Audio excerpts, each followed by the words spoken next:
O tempo está em toda parte. Ele passa quando o sol nasce e se põe, quando as estações mudam e quando as pessoas contam a sua própria história. Mas cada povo encontrou uma forma diferente de marcar esse tempo, de registrar aquilo que vivia. Desde os primeiros seres humanos, houve a necessidade de organizar os dias, as colheitas, as festas e até os rituais religiosos. Por isso, quando falamos de história, falamos também de tempo, pois sem ele seria impossível compreender como os povos se transformaram ao longo dos séculos. Na história, o tempo não é apenas contar dias, meses ou anos em uma linha reta. Ele nos mostra o que muda e o que permanece. Algumas tradições atravessam séculos quase intactas, como mitos e rituais religiosos que continuam vivos até hoje. Chamamos isso de permanência. Outras vezes, grandes transformações acontecem de repente, como a queda de impérios ou o surgimento de invenções que mudam completamente a vida das pessoas.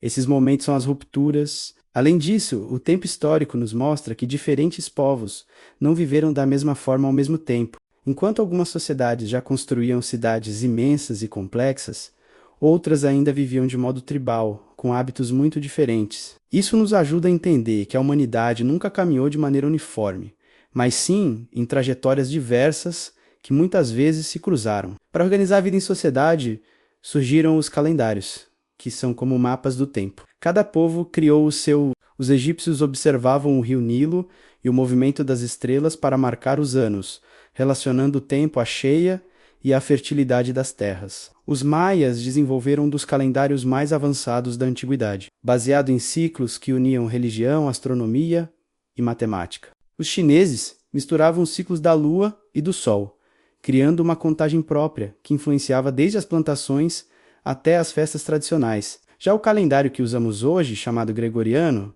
nasceu na Europa no século XVI e, com o tempo, foi sendo adotado em quase todo o mundo. Cada calendário é uma forma de revelar como as diferentes sociedades compreendiam o tempo e davam sentido à sua própria existência. Além disso, a história utiliza algumas palavras importantes para ajudar na compreensão dos acontecimentos. A primeira é sincronia, que significa olhar para fatos que aconteceram ao mesmo tempo, mas em lugares diferentes. Um exemplo é quando os egípcios erguiam suas pirâmides, enquanto povos nas Américas viviam em aldeias. A segunda é anacronia, que aparece quando algo está fora do tempo certo. É como imaginar um cavaleiro medieval atendendo uma chamada no celular, algo impossível, mas que ajuda a entender quando se fala de erros de contexto. Já a terceira é diacronia, que significa acompanhar a evolução de algo ao longo do tempo. Um exemplo simples é a escrita.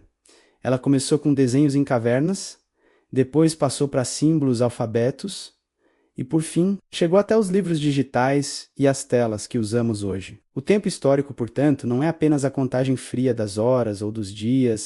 Ele é uma invenção humana, uma forma de organizar a experiência e dar sentido ao que passou, ao que se vive e até ao que ainda virá. Cada povo deixou a sua marca, criando calendários, registros e memórias que, somados, ajudam a contar a grande narrativa da humanidade.